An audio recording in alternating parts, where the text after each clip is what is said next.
War રૂમમાં અતિ મહત્વપૂર્ણ સમાચારો પર નજર કરવી છે। શરૂઆત કરવી છે હવામાન વિભાગ તરફથી કરવામાં આવેલી વરસાદની આગાહીથી। હવામાન વિભાગે કમોસમી વરસાદની આગાહી વ્યક્ત કરી છે, જે મુજબ આજે ગરમીમાં ઘટાડો થશે અને ઉકળાટ ભર્યું વાતાવરણ રહી શકે છે।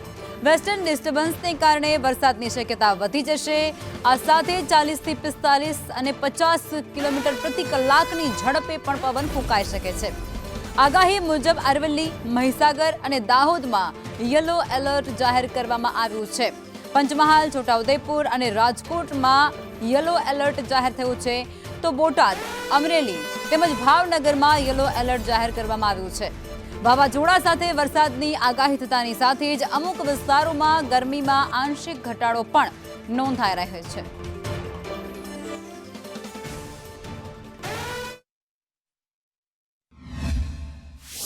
लाइट टू मॉडरेट हल्का से मध्यम बरसात का पूर्वानुमान दे रहे हैं गुजरात रीजन और सौराष्ट्र कच्छ में।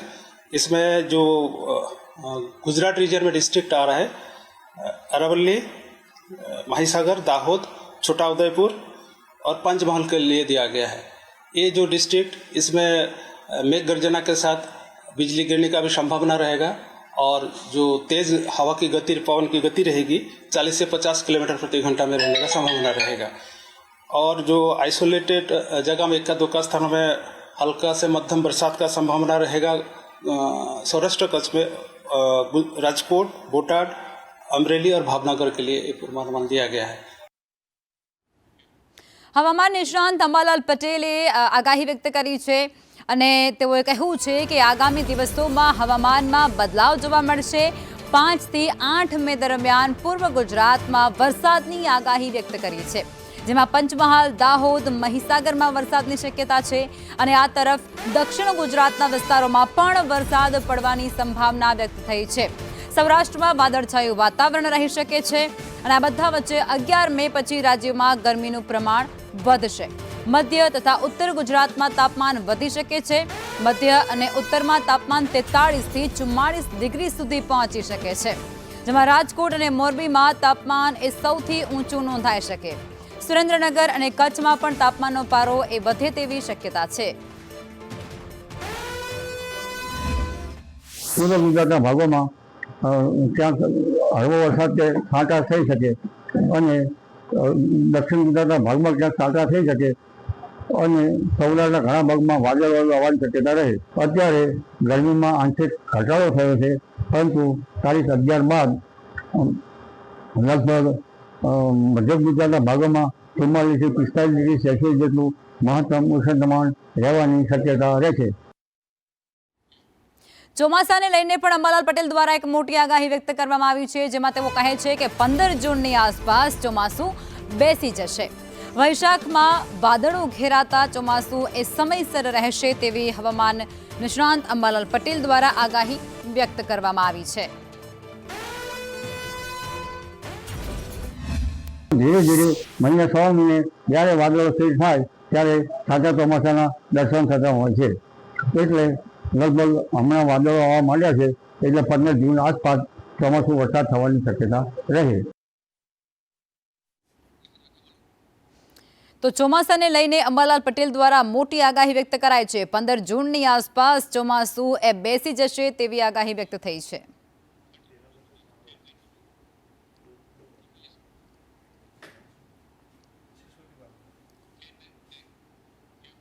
અને આ બધા વચ્ચે રાજ્યના ઘણા વિસ્તારોમાં કમોસમી વરસાદ એ વરસી પણ રહ્યો છે। અરવલ્લી જિલ્લામાં વહેલી સવારથી જ વરસાદી માહોલ છવાયો। યાત્રાધામ શામળાજીમાં વહેલી સવારે વરસાદ વરસ્યો। વરસાદ વરસતાની સાથે જ વાતાવરણ એ ઠંડુ પડ્યું। વહેલી સવારથી જ જિલ્લાના વાતાવરણમાં ત્યાં પલટો જોવા મળ્યો હતો। વાદળો ઘેરાયા હતા અને ઠંડો પવન ફૂંકાયો હતો અને ત્યારબાદ કમોસમી વરસાદે દસ્તક આપી। વાતાવરણમાં ઠંડક પ્રસરી લોકોને ગરમીમાંથી રાહત મળી। જિલ્લાના અનેક વિસ્તારોમાં વાદળછાયું વાતાવરણ જોવા મળ્યું।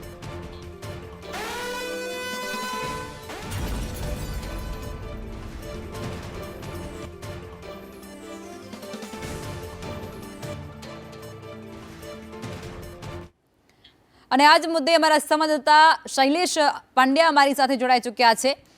શૈલેષ, અત્યારે કમોસમી વરસાદને લઈ અને આગાહી વ્યક્ત કરવામાં આવી રહી છે, કઈ પ્રકારની સ્થિતિ અને અત્યારે કેવો માહોલ છે ત્યાં?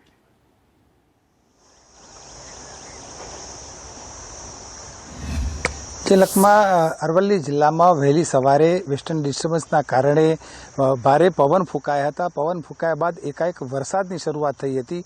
જિલ્લાના અનેક ભાગોમાં વરસાદ ખાબક્યો હતો. યાત્રાધામ શામળાજીમાં વરસાદ પડ્યો હતો. માલપુર તાલુકામાં મેઘરજના અંતરિયાળ જે જીતપુર એ રેલાવાડા ઇસ્ત્રીનો વિભાગ છે ત્યાં પણ વરસાદ થયો હતો. મોડાસાના નાદીસણમાં પણ વરસાદ થયો હતો. સમગ્ર જિલ્લાની અંદર સવારથી જ વરસાદી વાતાવરણ જોવા મળ્યું હતું. જે પ્રમાણે હવામાન વિભાગે આગાહી કરી હતી એ મુજબ જ સવારથી જ પવન ફૂંકાવાની શરૂઆત થઈ હતી. આ જે કમોસમી વરસાદ થયો છે જેના કારણે ખેતી પાકો ખાસ કરીને મકાઈ, બાજરી અને ઘાસચારો જે છે એને નુકસાન થવાની ભીતિ ક્યાંક ને ક્યાંક સેવાઈ રહી છે. જોકે છેલ્લા 4 દિવસથી અસહ્ય ઉકળાટ હતો અને આ જે કમોસમી વરસાદ થયો જેના કારણે સમગ્ર વાતાવરણમાં પણ ઠંડક થયો છે. બિલકુલ આભાર આપ જોડાયા તે બદલ.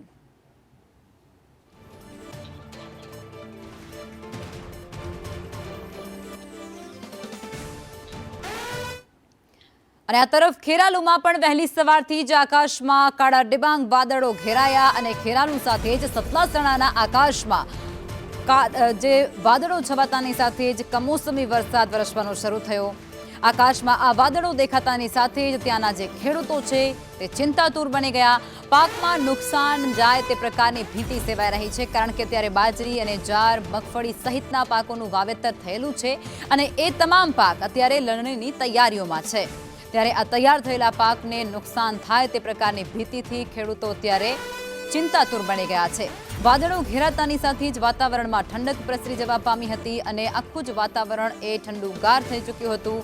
એટલે એના કારણે લોકોને અસહ્ય ગરમી અને ઉકળાટમાંથી રાહત તો મળી છે, પરંતુ ત્યાંના ખેડૂતો છે તેમના ઉપર પડ્યા પર પાટું જેવી સ્થિતિ સર્જાય તો નવાય નહીં, કારણ કે આ પહેલાં પણ માવઠું એ માર આપી ચૂક્યો છે અને ખેડૂતો એ મારને સહન પણ કરી ચૂક્યા છે. પરંતુ ફરી એકવાર ઉનાળાની અંદર પણ આ જ પ્રકારની સ્થિતિ આ કમોસમી વરસાદને કારણે સર્જાય તેવો ડર અત્યારે ખેડૂતોને સતાવી રહ્યો છે.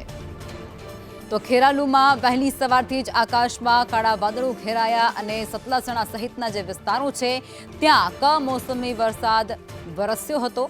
આ કમોસમી વરસાદ વરસતાની સાથે જ અનેક વિસ્તારોમાં નુકસાનની ભીતિ પણ સેવાઈ રહી છે.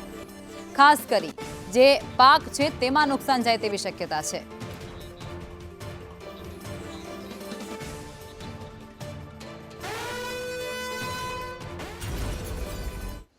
અને આ જ મુદ્દે સંવાદદાતા મનોજ અમારી સાથે જોડાઈ ચૂક્યા છે. મનોજ, અત્યારે ખેરાલુ સહિતના જે વિસ્તારો છે ત્યાં પણ કમોસમી વરસાદ વરસ્યો છે અને એ કમોસમી વરસાદને લઈ અને ખેડૂતોમાં અત્યારે ખૂબ ચિંતા જોવા મળી રહી છે. કઈ પ્રકારની સ્થિતિ?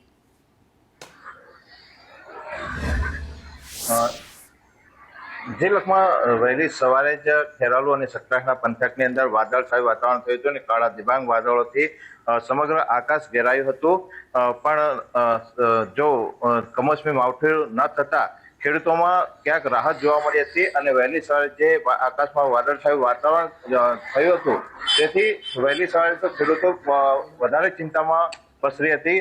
કેમ કે આ જે અમારો ખેરાલુ અને સતલાસણા પંથક છે ત્યાં બાજરી, જુવાર જેવા પાકોનું વધારે પ્રમાણમાં વાવેતર થતું હોય છે. પણ કમોસમી માવઠું ન થતા ક્યાંક ખેડૂતોએ રાહતનો શ્વાસ લીધો છે. જી. અને હવે જે પ્રમાણે આગાહી વ્યક્ત કરવામાં આવી છે તેને લઈને શું પ્રકારની સ્થિતિ છે? ખેડૂતો દ્વારા કઈ પ્રકારે તૈયારી હાથ ધરવામાં આવી રહી છે?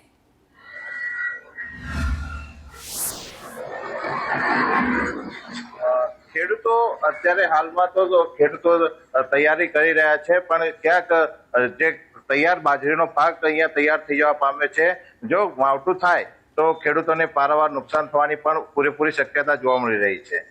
જી આભાર મનોજ જોડાયા બદલ.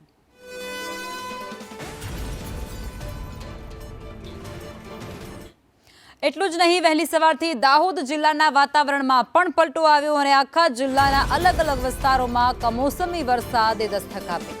અનેક જગ્યાએ વૃક્ષો ધરાશાય થવાની ઘટના પણ સામે આવી અને તેજ પવન પણ એ વિસ્તારોમાં ફૂંકાયો. દાહોદના ફતેપુરામાં વરસાદી પાણી પણ ભરાયા છે. એ તસવીરો પણ તમે જુઓ ટીવી સ્ક્રીન પર, જેમાં અલગ અલગ એંગલથી બતાવવામાં આવી રહ્યું છે કે વરસાદને કારણે શું શું નુકસાની પહોંચી છે. અનેક વિસ્તારોમાં પાણી ભરાયા અને ભારે પવનને કારણે તારાજી સર્જાય હોય તેવી તસવીરો પણ ત્યાંથી સામે આવી છે, જેમાં ગાજવીજ સાથે વરસાદ વરસ્યો. અનેક વિસ્તારોમાં પાણી ભરાયા, ભારે પવન ફૂંકાયો, જેને કારણે વાવાઝોડા જેવો માહોલ સર્જાઈ ગયો અને તેને જ કારણે વૃક્ષો પણ ત્યાં ધરાશાય થયા છે। દાહોદની અંદર અત્યારે ભર ઉનાળે અને ખૂબ જ આકરી ગરમી વચ્ચે કમોસમી વરસાદ વરસ્યો છે અને તારાજી સર્જી હોય તેવી તસવીરો પણ ઘણા વિસ્તારોથી સામે આવી છે, જેને લઈ અને સ્થાનિકોમાં પણ થોડા ક્ષણો માટે ભયનો માહોલ સર્જાઈ ગયો હતો। અને આજ મુદ્દે હેમલ અમારી સાથે જોડાઈ ચૂક્યા છે। હેમલ, દાહોદમાં અત્યારે વરસાદની સ્થિતિ છે, વાવાઝોડા જેવી પરિસ્થિતિ હતી અને ઘણા વૃક્ષો પણ ધરાશાય થયા છે, વિગતો શું? ચોક્કસ રીતના વાત કરીએ તો દાહોદમાં જે વહેલી સવારથી જ અચાનક વાતાવરણમાં પલટો થયો હતો અને ભર ઉનાળે ચોમાસા જેવો માહોલ જે છે દાહોદ જિલ્લાની અંદર જોવા મળ્યો હતો। વહેલી સવારે મીરાખેડી સહિતના જે ગામો છે દાહોદ જિલ્લાના, તેની અંદર મીરાખેડી ગામની અંદર બરફના કરા સાથે વરસાદ જે વરસ્યો હતો, ખાસ કરીને ભારે વરસાદ જે વરસ્યો હતો તેને લઈને અનેક એવા ગામો છે જેમ કે ફતેપુરા છે, તો ફતેપુરા તાલુકાની અંદર જે ધોધમાર વરસાદ વરસ્યો હતો તેને લઈને ફતેપુરા શહેર જે છે પાણી થઈ ગયું હતું અને નીચાણવાળા વિસ્તાર છે ત્યાં બાજુ પણ પાણી ભરાવાના દ્રશ્યો સામે આવ્યા હતા। ખાસ કરીને ફતેપુરાનું જે બેંક ઓફ બરોડા વિસ્તાર છે ત્યાં બાજુ 1 થી 1.5 ઇંચ જેવો વરસાદ જે છે ત્યાં બાજુ ખાબક્યો હતો, તેને લઈને બેંક ઓફ બરોડા સહિતનો જે વિસ્તાર છે ત્યાં બાજુ પાણી ભરાવાના દ્રશ્યો સામે આવ્યા હતા। ત્યારબાદ જે સુખસર અને ઝાલોદને જોડતો જે હાઈવે છે ત્યાં બાજુ પણ રસ્તા ઉપર અનેક એવા વૃક્ષો જે છે ધરાશાયી થયા હતા, તેને લઈને હાઈવે પણ બંધ થયો હતો। પણ ક્યાંક ને ક્યાંક એસટી બસના ડ્રાઈવરો અને કંડક્ટર સહિતના જે હાઈવે પર જતા જે લોકો છે તેઓ દ્વારા રસ્તા પર ઉભા રહીને જાતે જ એ રસ્તો જે ખાલી કરવામાં આવ્યો હતો ને રસ્તો હેમલ, એક મંડપને પણ ભારે નુકસાન પહોંચ્યું હોય અને જે એક પ્રસંગ હતો સામૂહિક અને ત્યાં જે આ મંડપ બાંધવામાં આવ્યો હતો તેમાં નુકસાન પહોંચ્યું હોય તેવી પણ એક વિગત છે। જે તેમાં પણ વાત કરવામાં આવે તો ફતેપુરા તાલુકાનું જે સુખસર ગામ છે ત્યાં બાજુ મુસ્લિમ સમાજનો એક સામાજિક કાર્યક્રમ હતો, એક લગ્ન પ્રસંગ હતો, ત્યાં બાજુ કાર્યક્રમમાં વાવાઝોડું પણ વિઘ્ન બન્યું હતું। તે દરમિયાન મુસ્લિમ સમાજનો જે ટેન્ટ બનાવેલો હતો તે ટેન્ટ પણ પવનના સુસવાટા સાથે પવનથી ઉડી ગયો હતો, ત્યારે એ ટેન્ટને બચાવવા માટે પણ લોકો દોડી ચૂક્યા હતા। જોરદાર વાવાઝોડાને પગલે જે ટેન્ટ છે તે ઉડ્યો હતો, ત્યારે ખાસ કરીને સમાજના આગેવાનો દ્વારા કાર્યક્રમને તેવી પણ વિગતો સામે આવી હતી। હેમલ, ઘણા બધા વૃક્ષો ધરાશાય થયા હતા તેવી પણ વિગતો સામે આવી હતી। હજી કૃષ્ણા, એ જો વાત કરી રહ્યો છું કે ફતેપુરાથી ઝાલોદને જોડતો રોડ છે ત્યાં બાજુ પણ અનેક વૃક્ષ ધરાશાયી થયા હતા। ઝાલોદની અંદર પણ એક મકાન ઉપર વૃક્ષ ધરાશાયી થયું હતું, ત્યાં તેની દિવાલ પણ ત્યાંથી પડી ગઈ હતી, તેને લોકોને ભારે નુકસાન પણ થયું હતું। જી બિલકુલ, આભાર જોડાવા બદલ।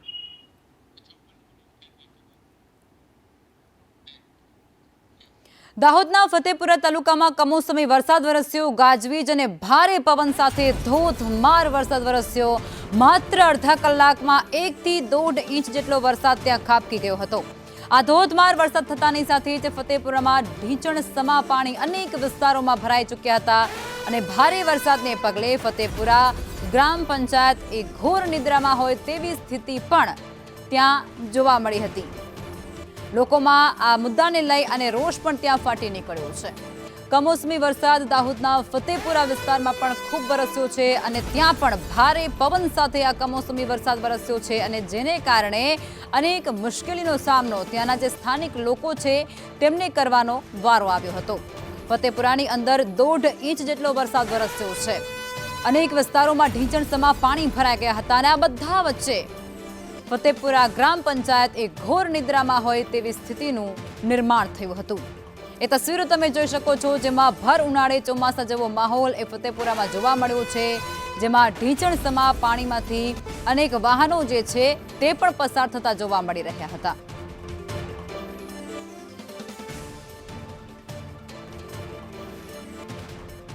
આ વરસાદની જે તસવીરો સામે આવી છે એ માત્ર અડધો જ કલાકની અંદર આ બધી જ જે તસવીરો સામે આવી છે તે પરિસ્થિતિનું નિર્માણ થયું હતું। માત્ર અડધો જ કલાકની અંદર 1.5 ઇંચ જેટલો વરસાદ એ ફતેપુરામાં વરસ્યો છે। ફતેપુરાના જે સ્થાનિક લોકો છે તેમાં પણ અત્યારે ભારે આક્રોશ ગ્રામ પંચાયતને જે ઘોર નિદ્રામાં હતી તેને લઈને જોવા મળ્યો છે, પરંતુ આ બધા વચ્ચે ખેડૂતો પણ ક્યાંક ચિંતિત છે।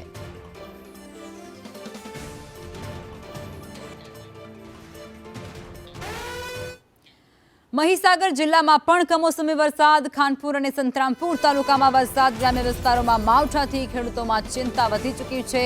વરસાદને કારણે વાતાવરણમાં તો ઠંડક પ્રસરી ગઈ છે, પરંતુ ખેડૂતો ચિંતાતુર બની ચૂક્યા છે, કારણ કે અત્યારે ખેડૂતો દ્વારા એ ગ્રામ્ય વિસ્તારોમાં ઉનાળુ પાકની વાવણી કરવામાં આવી હોય છે, જેમાં જુવાર હોય, બાજરી હોય કે પછી અન્ય મગફળી સહિતના પાકો રહેતા હોય છે, અને એ પાકોમાં આ વરસાદ એ ખૂબ મોટું નુકસાન પહોંચાડી શકે છે, કારણ કે અત્યારે બાજરી અને જુવાર સહિતના જે પાક હોય તે તૈયાર થવાના આરા પણ હોય છે, લણણીની સમય એ ગણી શકાય, અને ત્યારે આ કમોસમી વરસાદ વરસતાની સાથે જ ખેડૂતોએ ચિંતાતુર બની ચૂક્યા છે. એટલું જ નહીં, વાતાવરણમાં વરસાદને કારણે ઠંડક પ્રસરી જવા પામી છે, જે અસહ્ય ઉકળાટ થતું હતું તેમાંથી લોકોને રાહત મળી રહી છે, અસહ્ય ગરમી થતી હતી તેમાંથી પણ લોકોને ક્યાંક મુક્તિ મળી છે, પરંતુ આ બધા વચ્ચે જગતનો તાત એ ફરી એકવાર મુશ્કેલીમાં મુકાયો છે, અને આ વખતે આ વર્ષે કમોસમી વરસાદ એ સતત ત્રીજી કે ચોથી વખત વરસી રહ્યો છે, એટલે કે દરેક સિઝનની અંદર કમોસમી વરસાદ એ તૈયાર પાકને જાણે બગાડવા માટે આવતું હોય, કુદરત એ કોપાયમાન થતું હોય, અને ત્યારબાદ આ કમોસમી વરસાદ વરસતું હોય તે પ્રકારની સ્થિતિ એ આખા વર્ષ દરમિયાન 3 સિઝનમાં જોવા મળ્યું છે, અને હવે ઉનાળાની અંદર આવી જ રીતે જોવા મળતા ખેડૂતો એ ચિંતાતુર બની ગયા છે. મહીસાગર જિલ્લામાં કમોસમી વરસાદે ફરી એકવાર લોકોની ચિંતા વધારી.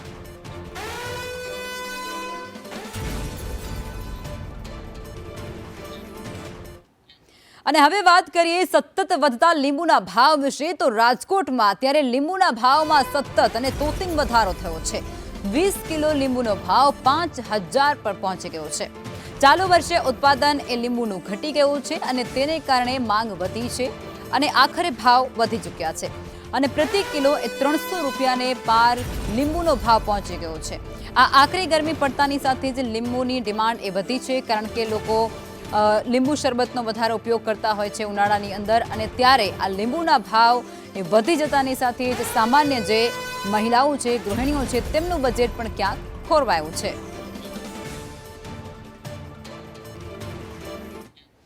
આ તરફ જૂનાગઢમાં પણ કાળઝાળ ગરમી વચ્ચે લીંબુના ભાવ આસમાને પહોંચ્યા છે. હાલ ગરમી શરૂ થઈ ચૂકી હતી, અને ત્યારબાદ લગ્નની સિઝન પણ ચાલી રહી છે, અને ત્યારે આ લીંબુની માંગમાં પણ ઘણો વધારો થયો છે, પરંતુ લીંબુના ભાવ વધતાની સાથે જ લોકોમાં પણ ક્યાંક ચિંતા જોવા મળી છે. આ વચ્ચે લીંબુની આવક પણ ઓછી છે, અને ભાવ એક પ્રતિ કિલો 200 થી 300 ની વચ્ચે છે. લીંબુની આવક ઓછી છે, ભાવ બહુ વધારે છે, ગ્રાહકને પરવડતું નથી, ગ્રાહક કોઈ લેવા નથી આવતું, માલ વેચાતો નથી. આવક ઓછી છે તોય માલ નથી વેચાતો. બોલો શું કે લીંબુની આવક ઓછી છે પણ ભાવ 180 થી 210-20 રૂપિયા હાલે કિલોના. એ વખતે ઉનાળાની કાળઝાળ ગરમીને હિસાબે લીંબુ વપરાશ વધારે હોવાથી લીંબુમાં આજુ વખતે ગયા વર્ષની સરખામણીમાં આ વખતે વધુ પડતો વધારો છે. સારા લીંબુ 180 થી લઈને 220 રૂપિયા લગી વેચાય છે. મીડિયમ લીંબુ વેચાય છે 150 થી લઈને 170 રૂપિયા લગી. ઝીણા લીંબુ 100-120 રૂપિયા લગી વેચાય છે. પાટીદાર સમાજ પ્રધાનમંત્રી મોદીનું સન્માન કરશે. પીએમ મોદીને સરદાર રત્ન એવોર્ડથી સન્માનિત કરવામાં આવશે. ટ્રિપલ તલાક મુદ્દે કરેલી કામગીરી બદલ આ સન્માન તેમને આપવામાં આવશે. 11 મેએ સરદારધામ ભવન 3નું લોકાર્પણ થવાનું છે, અને આ વચ્ચે આ મોટું સન્માન આપવામાં આવશે. મોદી સાહેબના અધ્યક્ષ સ્થાને આ લોકાર્પણ થઈ રહ્યું છે એમના વરદ હસ્તે. એની સાથે સાથે સમસ્ત પાટીદાર સમાજ સરદાર ધામના માધ્યમથી સરદાર ધામ ટ્રસ્ટ નરેન્દ્રભાઈ મોદીનું સરદાર રત્ન એવોર્ડથી સરદાર નરેન્દ્રભાઈને નવાજે છે, સરદાર રત્ન એવોર્ડથી. રાજીનામાને લઈ અને મમતા બેનર્જીનું એક મોટું નિવેદન સામે આવ્યું છે. તેઓ કહે છે કે મારા રાજીનામાનો સવાલ નથી, હું લોકભવન જઈ અને રાજીનામું નહીં આપું. અમે ચૂંટણી નથી હાર્યા, નૈતિકતાની રીતે અમે જીત્યા છીએ. તો મમતા બેનર્જીનું સ્ફોટક નિવેદન જે અત્યારે સામે આવી રહ્યું છે તેમના રાજીનામાને લઈ, અને સૌથી મોટું નિવેદન અત્યારે મમતા બેનર્જીએ આપ્યું છે. તેઓ કહે છે કે અમે ચૂંટણી નથી હાર્યા, નૈતિકતાની રીતે અમે જ જીત્યા છીએ.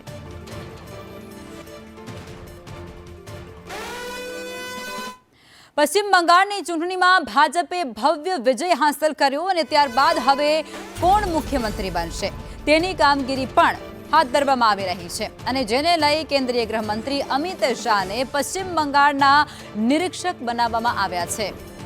મોહનચરણ માંઝી એ સહ પર્યવેક્ષકની ભૂમિકામાં નિભાવશે અને હવે કોણ પશ્ચિમ બંગાળના મુખ્યમંત્રી બનશે તેના પર સૌ કોઈની નજર અત્યારે રહેલી છે અને આ જ મુદ્દે હિરેન અમારી સાથે જોડાઈ ચૂક્યા છે.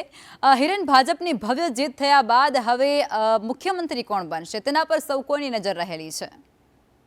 સંપૂર્ણ જવાબદારી પશ્ચિમ બંગાળની અંદર કેન્દ્રીય ગૃહ અને સહકારિતા મંત્રી અમિત શાહને આ માટેની સોંપવામાં આવી છે. નિરીક્ષક તરીકે અમિત શાહ અને તેમની સાથે જીતેન્દ્ર માંઝી કે જેઓ ઓરિસ્સાના મુખ્યમંત્રી છે એમને સહ પર્યવેક્ષક તરીકે નિમણૂક કરવામાં આવી છે. આ બંને લોકોએ ત્યાં જઈ જે ચૂંટાયેલા ધારાસભ્યો છે જેને વિધાયક દળની બેઠક કહેવામાં આવે છે એ ધારાસભ્યો સાથે બેઠક કરી અને એક નામ ઉપર સહમતિ સાધવામાં આવશે જે પાર્ટીના નેતા તરીકે વિધાનસભા ગૃહમાં તેઓ પક્ષના નેતા બનશે અને સાથે 9 તારીખે 9 મેના રોજ મુખ્યમંત્રી પદના શપથ પણ જેને લેવાના છે એ નામ પણ એ દિવસે જાહેર કરી દેવામાં આવશે. સંભવતઃ આગામી 3 દિવસની અંદર અમિત શાહ છે ત્યાં જશે. મમતા બેનર્જી કહ્યું છે કે હું રાજીનામું નહીં આપું. આ જીત છે એમાં સામે પ્રશ્ન ઉભો કરવામાં આવ્યો છે એટલે આમાં ક્યાંક ટેકનિકલ ઇસ્યુ પણ હજુ આવી શકે છે. જો મમતા બેનર્જી રાજીનામું નથી આપતા તો નવા મુખ્યમંત્રીના શપથ લેવા કે કેમ તે પણ એક કાયદાકીય ગૂંચવણ અહીંયા ઊભી થઈ શકે છે. એના ભાગરૂપે કદાચ એવું પણ બની શકે કે રાષ્ટ્રપતિ શાસન એટલે આ કોંકણું અત્યારે ગૂંચવાયેલું છે અને અમિત શાહ ત્યાં જવાના પણ છે અને આ મુદ્દા પર તેઓ વધારે ચર્ચા પણ કરવાના છે. આપ અમારી સાથે જોડાયા, આભાર. સાબરકાંઠાના હિંમતનગર તાલુકાના રણાસણ ગામના ઓમ ઠક્કરે ધોરણ 12 સાયન્સમાં 98.75% સાથે 93.23% પરિણામ મેળવી અને સમગ્ર જિલ્લામાં પ્રથમ સ્થાન હાંસલ કરી અને અનોખું ઉદાહરણ પૂરું પાડ્યું છે. ખાસ વાત અહીં એ છે કે ઓમે ગામડામાં રહી અને આ સિદ્ધિ મેળવી છે. જ્યારે સામાન્ય રીતે વાલીઓ એ શહેરોની આધુનિક સુવિધાઓ તરફ વળે છે ત્યારે ઓમનું માનવું કંઈક એવું છે કે સુવિધાઓ કરતાં મહેનત અને પરિવારનો સહયોગ એ ખૂબ મહત્વનો હોય છે. ગ્રામ્ય પરિસ્થિતિમાં લાઇટ જેવી સમસ્યાઓ, ગરમી જેવી સમસ્યા હોય અને તે વચ્ચે ઓમે આ લક્ષ્ય હાંસલ કર્યું છે.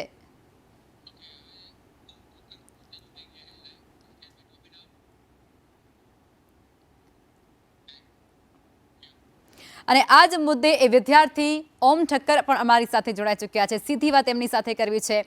ઓમ, પહેલાં તો ખૂબ ખૂબ અભિનંદન આપને, આટલા સારું રિઝલ્ટ તમે મેળવ્યું છે એ માટે. અને સૌથી પહેલાં મારે એ જાણવું છે કે ફીલ શું થયું હતું જ્યારે આટલું સારું રિઝલ્ટ તમે તમારું જોયું ત્યારે?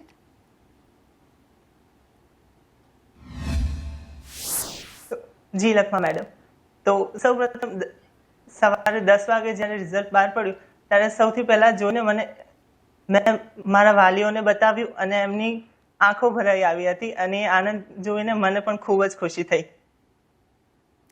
કઈ પ્રકારની મહેનત આપના દ્વારા કરવામાં આવી હતી ઓમ, એ પણ જાણવું છે.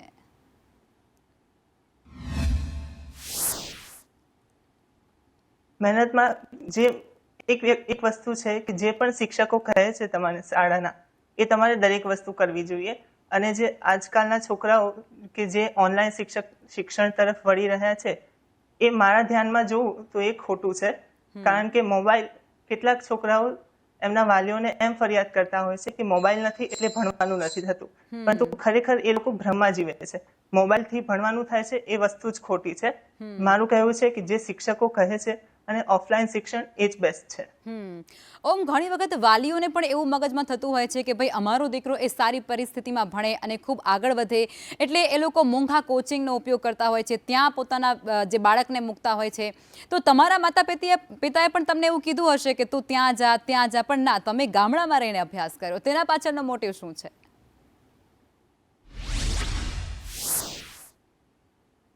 હા લખમા મેડમ, તો ઘણા વાલીઓને ભલે એવું લાગતું હોય કે મોંઘી શિક્ષણ એ જ સારું શિક્ષણ, પરંતુ ખરેખર એ વસ્તુ છે નહીં. કારણ કે શિક્ષણ એ પૈસાને લીધે નથી, શિક્ષણ એ જ્ઞાનનું વસ્તુ છે કે તમે મોંઘી જગ્યાએ ભણો કે સસ્તી જગ્યાએ, એમાં જો શિક્ષકો સારા હોય તો તમને જરૂરથી શ્રેષ્ઠ પરિણામ મળી શકે છે. ઓમ, પરિણામ ખૂબ સરસ આવ્યું છે. હવે આગળ જઈને તમારે શું બનવું છે?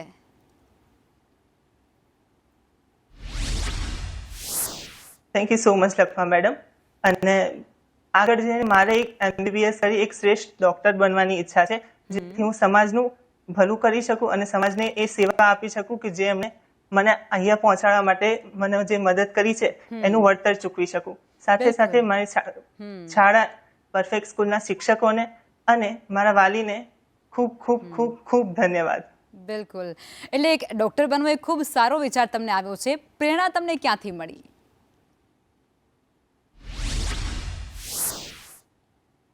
ડૉક્ટર બનવાની પ્રેરણા એક તો એ વસ્તુ છે કે મારા ફેમિલીમાં ઘણા બધા એ લાઈનમાં છે, અને બીજું કે સમાજ માટે કંઈક કરવું એ મારી હંમેશાથી ઈચ્છા હતી. અને અમારા શાળાના આચાર્યશ્રી એમનું પણ એવું જ માનવું છે કે જો આપણે સમાજને ઉપયોગી થઈએ તો આપણે સારા વ્યક્તિ છે એવું છે. જી બિલકુલ ઓમ, આપ અમારી સાથે જોડાયા અને આટલી સરસ જાણકારી આપી, આપનો આભાર.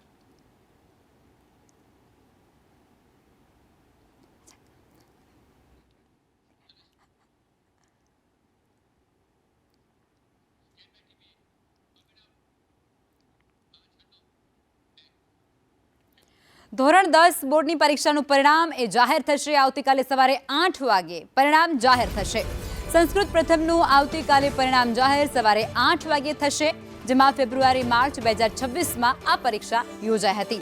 www.gseb.org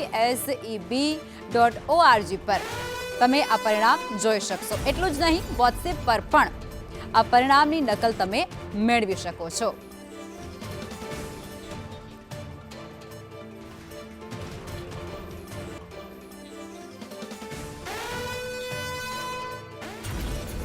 અને હવે જોઈએ સૌથી મોટા સમાચાર. ચોટીલાના ચામુંડા ડુંગરોમાં મોટા પ્રમાણમાં ગેરકાયદેસર ખનન થઈ રહ્યું છે, અને આ ગેરકાયદેસર ખનન કરનાર ખનીજ માફિયા લાલા ભીમા જોગરાણાને અંતે તંત્રે ઝડપી પાડવામાં સફળતા હાંસલ કરી છે. રાત્રે અંદાજે 2 વાગ્યાના સમય અનુસાર નાયબ કલેક્ટર એ પોતે ત્યાં પહોંચ્યા હતા. HD મકવાણા સાહેબ ત્યાં પહોંચ્યા અને તેમની ટીમ દ્વારા કાંધાસર અને સાંગાણી વચ્ચે એક દરોડો પાડવામાં આવ્યો અને ગેરકાયદેસર રીતે દેતાસનું ખનન અને પરિવહન કરતા હતા તે બધા વચ્ચે એક ડમ્પર અને એક હિટાચીને જપ્ત કર્યા છે. કેરિયર પાટલું સહિત કુલ રૂપિયા 1.50 કરોડનો મુદ્દામાલ તેમના દ્વારા જપ્ત કરી લેવામાં આવ્યો છે. ટીલા માતાજી ડુંગરોની આસપાસ જે તદ્દન ગેરકાયદેસર રીતે ડુંગરોનું જે ખોદકામ કરતા હતા એવા લાલા ભીમા જોગરાણા ઉર્ફે લાલો, અનિલ દિનેશ ચાપડિયા બંને ઈસમો રહે નાના પાળિયાદને ત્યાંથી સ્થળ ઉપરથી ઝડપી પાડવામાં આવેલ છે. સાથે સાથે જે આ ખોદકામ કરવાની અંદર જે મશીનરીનો ઉપયોગ થતો હતો તેમાં એક એક્સકેવેટર, હિટાચી મશીન, એક એક્સકેવેટર લઈ જવા માટેનું કેરિયર પાટલો અને એક ડમ્પર વગેરે મળીને કુલ 1.5 કરોડનો મુદ્દામાલ પણ જપ્ત કરવામાં આવેલો છે. મોરબી જિલ્લાના હળવદ તાલુકામાં વીજ પુરવઠાની અનિયમિતતાને પગલે ખેડૂતોનો રોષ એ હવે ચરમસીમા પર છે. સતત આવતા વીજ કાપને કારણે ખેતીના પાકને નુકસાન થવાની ભીતિ વચ્ચે હવે મોટી સંખ્યામાં ખેડૂતો ચરાડવા PGVCLની કચેરી ખાતે એકઠા થયા હતા અને તંત્રની બેદરકારી સામે હલ્લાબોલ કર્યો હતો. ખેડૂતોનો આક્ષેપ કંઈક એવો છે કે વારંવારની રજૂઆતો કરવા છતાં પણ વીજ સમસ્યાનો કોઈ જ નિરાકરણ નથી આવતો, અને જેના કારણે ખેતીકામમાં ભારે મુશ્કેલી પડી રહી છે. ઉચ્ચ અધિકારીઓ સમક્ષ રૂબરૂ રજૂઆત કરી અને ખેડૂતોએ આ ચીમકી આપી છે કે જો વહેલી તકે પૂરતો વીજ પુરવઠો પૂરો પાડવામાં નહીં આવે તો આગામી સમયમાં ઉગ્ર આંદોલન છેડવામાં આવશે.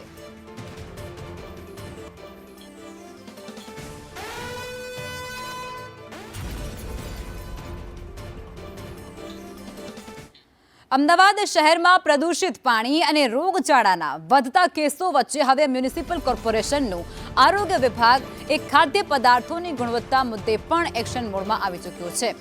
નવરંગપુરા અને આંબાવાડી સહિતના વિસ્તારોમાં ફૂડ સ્ટોલ તેમજ ડેરીઓ પર દરોડો પાડી અને નકલી પનીર સાથે ગંદકી રાખનારા 12 જેટલા એકમોને સીલ કરી દેવામાં આવ્યા છે. આરોગ્ય વિભાગ દ્વારા સઘન તપાસ દરમિયાન અત્યાર સુધીમાં કુલ 933 ખાદ્ય પદાર્થોના નમૂના લેવામાં આવ્યા છે, જેમાં ખાસ કરી 101 પનીર અને 74 જેટલા દહીં તથા છાશના સેમ્પલ તપાસ માટે લેબોરેટરીએ મોકલાયા છે. લોકોના સ્વાસ્થ્ય સાથે છેડા કરતા એકમો સામે કોર્પોરેશને લાલ આંખ કરી અને કડક કાર્યવાહી ચાલુ કરી. અમદાવાદની મ્યુનિસિપલ કોર્પોરેશન દ્વારા જે ફૂડ સેફટીને લઈને તમામ જગ્યા ઉપર તપાસ કરવામાં આવી રહી છે, જ્યારે અમદાવાદમાં ગત મહિને પણ અલગ અલગ વિસ્તારોમાં નકલી પનીર, જીવાત અને સ્વચ્છતાના અભાવના કારણોસર એકવાર ફરી 12 જેટલા એકમો સીલ મારવાની ફરજ પડી હતી. ફૂડ વિભાગના સપાટોમાં પનીરના 101, જ્યારે ઠંડા પીણાના 74 સહિતના 933 નમૂના લેવામાં આવ્યા હતા, જેમાં અનેક એકમો સીલ કરવામાં આવ્યા હતા, જેમાં નવરંગપુરા ખાતે આવેલા તમામ જે પંજાબની મહેકનું જે આઉટલેટ આવેલું હતું ત્યાં પણ સીલ મારીને કાર્યવાહી છે તે કરવામાં આવી હતી. ત્યારે અલગ અલગ રેસ્ટોરન્ટ્સથી લઈને તમામમાં જે સ્વચ્છતાનો અભાવ જોવા મળ્યો હતો, પનીરને લઈને પણ જે નકલી પનીર પણ જે સામે આવી રહ્યા છે તેના સેમ્પલ લઈને સીલ મારવાની કામગીરી છે તે કરવામાં આવી રહી છે. એટલે કે હવે રેસ્ટોરન્ટ્સ હોય કે પછી અન્ય ખાણીપીણી હોય, ત્યાં પણ જો સ્વચ્છતાનો અભાવ હશે તો કોર્પોરેશન દ્વારા કડક કાર્યવાહી કરવામાં આવશે. કેમેરામેન પુખરાજ શર્મા સાથે દિવ્યા ચૌહાણ, સંદેશ ન્યૂઝ, અમદાવાદ.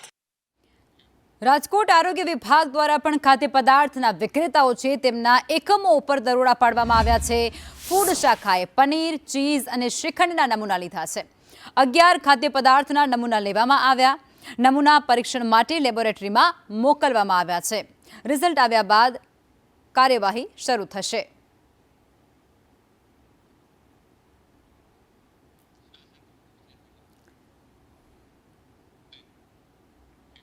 ઠાકોર સમાજ બાદ હવે આદિવાસી સમાજે પણ બંધારણ બનાવ્યું. બનાસકાંઠા આદિવાસી સમાજે પોતાનું બંધારણ અલગ બનાવ્યું છે. અમીરગઢના ગામડાઓમાં ડીજે પર પ્રતિબંધ મૂકવાનો તેમાં ઉલ્લેખ કર્યો છે. લગ્ન પ્રસંગ સમયે ડીજે પર સંપૂર્ણ પ્રતિબંધ આ નવા બંધારણમાં મૂકવામાં આવ્યો છે. અને આ ઉપરાંત જો તમે કોઈ ડીજે વગાડશે તો તેને 51,000નો દંડ ફટકારવામાં આવશે. ડીજે વગાડવા પર પરિવાર સાથે એ વ્યવહાર નહીં રાખવામાં આવે તેવો પણ તેની અંદર ઉલ્લેખ થયો છે.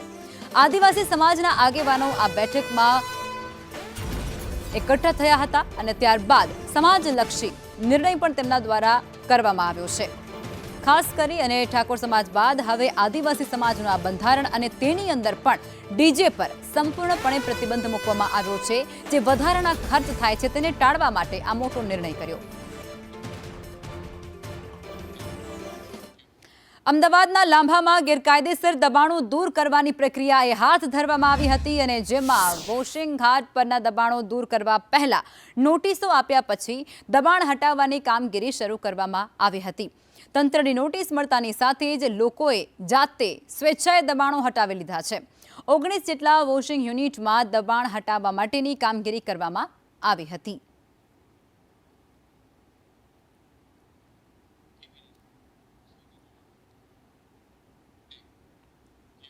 ગુજરાતમાં 2009થી શરૂ થયેલો જમીન રીસર્વે પ્રોજેક્ટ આજે પણ ખેડૂતો માટે અધૂરો સાબિત થઈ રહ્યો છે.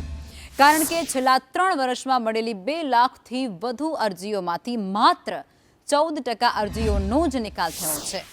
જ્યારે અંદાજે 1.49 લાખ અરજીઓ હજુ પણ પેન્ડિંગ પડી છે, ત્યાંની ત્યાં પડી છે. આધુનિક ટેકનોલોજીથી ચોક્કસ માપ આપવાના દાવ વચ્ચે હવે ખેડૂતો એ હજુ પણ પોતાના ખેતરોની સાચી હદ માટે ભટકી રહ્યા છે. મહેસૂલ વિભાગના અહેવાલ મુજબ સહમતિના અભાવ અને કબજા વિવાદ સાથે જ ટેકનિકલ કારણોસર 30,000થી વધુ અરજીઓ એ દફતરે કરવામાં આવી છે. લાંબા સમયથી ચાલતી આ પ્રક્રિયામાં કાગળ પર પ્રગતિ દેખાઈ રહી છે, પરંતુ હકીકતમાં ખેડૂતોને યોગ્ય ન્યાય નથી મળી રહ્યો. હવે પ્રશ્ન અહીં એ પણ ઊભો થાય છે કે આ લાખો પડતર અરજીઓનો ઉકેલ ક્યારે આવશે?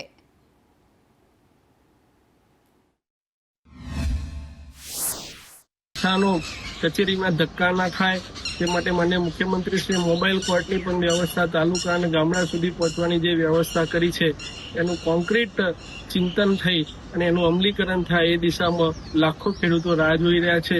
તો આજની ચિંતન શિબિર એ લાખો ખેડૂતોની અપેક્ષા ઉપર સાચા અર્થમાં ખરી ઉતરે એ દિશામાં ચિંતન થાય તેવી અપેક્ષા અને આશા રાખી રહ્યા છે ખેડૂતો. ભારતીય કિસાન સંઘ પણ આશા રાખી રહ્યો છે કે આગામી સમયની અંદર ઝડપથી ખેડૂતોના રીસર્વેના પ્રશ્નોનું નિરાકરણ. છેલ્લા કેટલાક વર્ષોથી ચાલી રહેલી જમીન રીસર્વેની પ્રક્રિયામાં આજે પણ ખેડૂતોને પોતાના જમીનનો સાચો હક સરકાર નથી અપાવી શકી. સરકારે જાહેર કરેલા આંકડા પ્રમાણે લગભગ 1.5 લાખ જેટલી અરજીઓમાં હજુ પણ સુનાવણી બાકી છે અને આ સર્વેની પ્રક્રિયા પૂર્ણ થાય તો જ ખેડૂતોને આ જમીનનો વિવાદ ઉકેલી શકાશે. રાજ્યમાં સ્થાનિક સ્વરાજ્યની ચૂંટણી પૂર્ણ તો થઈ ચૂકી છે, પણ વિવાદ એ હજુ પણ યથાવત છે. ચૂંટણીમાં બિનહરીફનો મુદ્દો એ હવે ચૂંટણી બાદ ગરમાયો છે. ગુજરાત હાઈકોર્ટમાં બિનહરીફ મામલે અરજી પણ મૂકવામાં આવી છે. બિનહરીફ થયેલ 731 વિજેતા મામલે આ અરજી કરવામાં આવી છે, જેમાં ચૂંટણી પંચ સામે ગુજરાત હાઈકોર્ટમાં અરજી કરાઈ છે. મતદારોનો અધિકાર છીનવાયો હોવાનો મુદ્દો તેની અંદર ઉલ્લેખવામાં આવ્યો છે. અરજદાર દ્વારા એવું પણ કહેવાયું છે કે નોટાને પણ ઉમેદવાર ગણવા જોઈએ.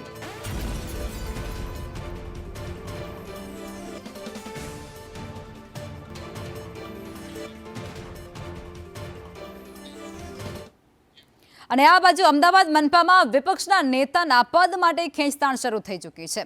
વિપક્ષના નેતાના પદ માટે 4 કોર્પોરેટરો વચ્ચે સ્પર્ધા જામી છે. લઘુમતી ચહેરા તરીકે ઝુલ્ફિકાર પઠાણ અને શહેજાદ ખાન પઠાણના નામ એ ચર્ચામાં છે. શહેજાદ ખાન પઠાણ અગાઉ પણ 2 ટર્મ સુધી આ પદ સંભાળી ચૂક્યા છે.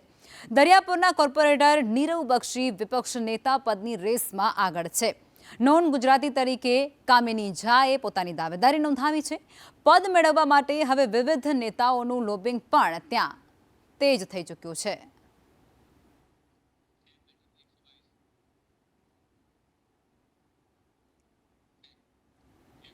ગીર સોમનાથ જિલ્લામાં કમોસમી વરસાદ તુલસીશ્યામ મંદિર તેમજ આસપાસના જે પંથકો છે, જે વિસ્તારો છે, ત્યાં પણ કમોસમી વરસાદ રહ્યો છે.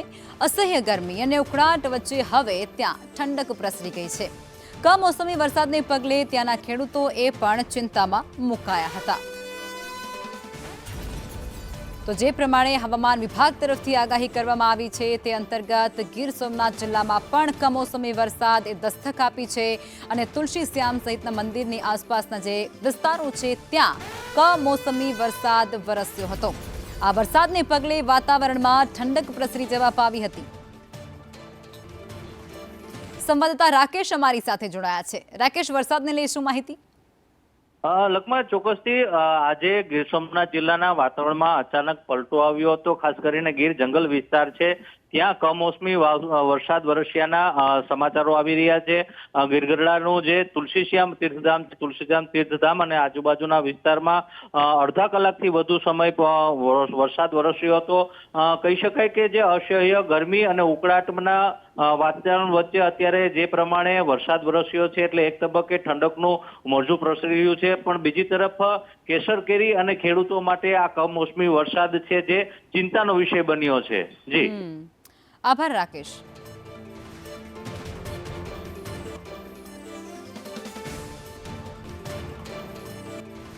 અમદાવાદ એજ્યુકેશન ગ્રુપ અને ફેડરેશન દ્વારા પણ વિરોધ કરવામાં આવ્યો છે, જેમાં શિક્ષક એ સ્કૂલ કરતાં વધારે ટ્યુશનમાં ભાર આપતા હોવાનો આરોપ છે. ડીઈઓ ઓફિસની બહાર વિરોધ પ્રદર્શન કરવામાં આવ્યો, જેમાં ટ્યુશન અધિનિયમ એક્ટ 2002 હેઠળ શિક્ષક ટ્યુશન ન કરાવી શકે. આજે અમે ડીઈઓ કચેરીની અંદર એમને ડે સ્કૂલ બંધ કરાવવા માટે થઈને અને શાળાના શિક્ષકો દ્વારા કરાવવામાં આવતા ટ્યુશન છે એના બંધ થાય એના માટે આવેદનપત્ર આપવા આવ્યા છે. ટ્યુશન યા શિક્ષકોને બંધ કરાવવા માટે થઈને અમે જનતા રેડ પણ કરતા અચકાઈશું નહીં.